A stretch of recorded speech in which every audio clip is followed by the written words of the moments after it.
Votre invité aujourd'hui, Béatrice Rulle, Steve Delaude, maire de Perly-Certoux. Bonjour Steve Delaude. Bonjour. Merci d'être sur Radio Lac. Hier, vous organisiez donc une séance d'information après les différents faits divers violents qui ont touché votre commune. Il y a donc eu ces vols qui ont touché des femmes, puis ces bagarres entre jeunes. La séance a été pour le moins agitée. Est-ce que ce matin, pour les habitants de Perly-Certoux qui nous écoutent et qui s'interrogent sur la violence au sein de leur commune, vous pouvez leur dire que la sécurité est garantie?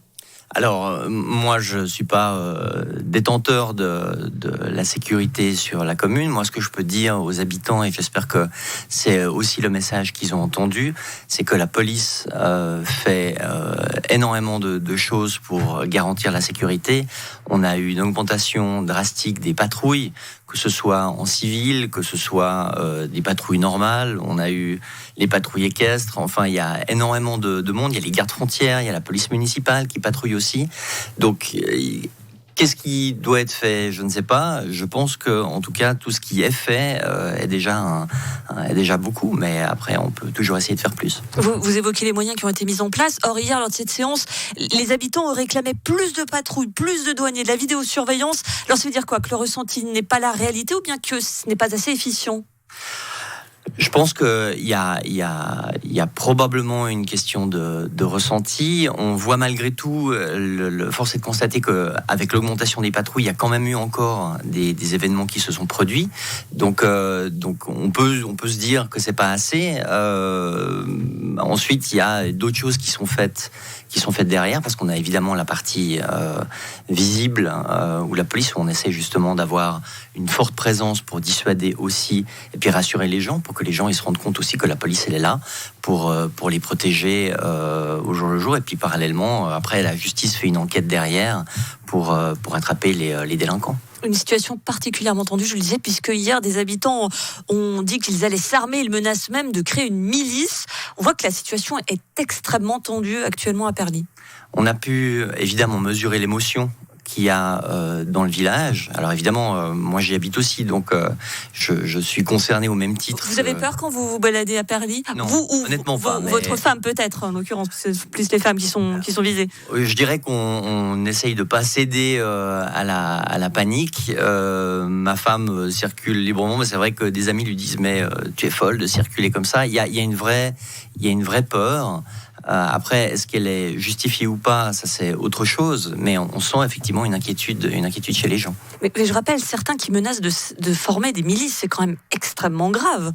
Oui, alors je rappelle évidemment les milices, la police l'a rappelé hier, c'est évidemment pas la solution, hein. Personne n'est détenteur de l'autorité à part la police. Et puis nous, ce qu'on veut autant qu'autorité communale, c'est surtout éviter que les gens se mettent en danger.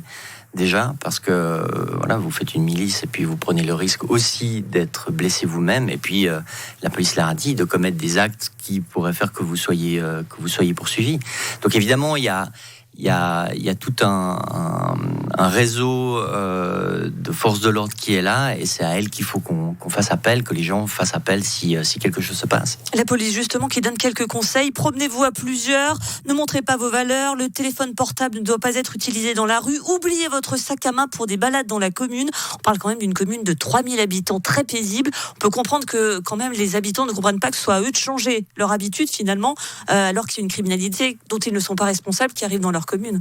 Non, je comprends. Après, ce que la police donne comme mesures, d'ailleurs ils l'ont rappelé, c'est des mesures qui sont finalement assez standards et qui pourraient s'appliquer à n'importe qui, n'importe où.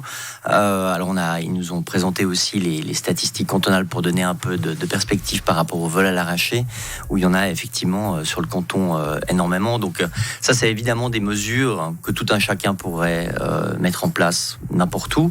Mais il est vrai que dans une certaine zone de la commune, où les vols se sont produits, il y a un appel à un petit peu de prudence pour pas tenter, même si effectivement les gens voudraient simplement pouvoir se balader tranquillement comme ça a toujours été jusqu'alors. Pour terminer, le maire de Saint-Julien, Antoine Vieillard, propose une brigade mixte police genevoise, gendarmerie française. Vous y êtes favorable ? Alors, si vous me donnez, moi, j'ai un avis évidemment positif par rapport à ce genre de choses. Maintenant, c'est pas dans mes prérogatives. C'est quelque chose qui se fait déjà entre la Suisse et la France. Pas dans toutes les régions, apparemment. Donc, il y a suivant, je crois que vers Annemasse, il y a des patrouilles mixtes, mais pas du côté de Saint-Julien. C'est probablement peut-être quelque chose qui peut être discuté au niveau des autorités. Et puis, s'il est possible de participer à ce genre de séance, je le ferai avec plaisir. Merci beaucoup Steve Delaude. Je rappelle que vous êtes le maire de Perly-Certoux. Merci d'avoir été sur Radio Lac.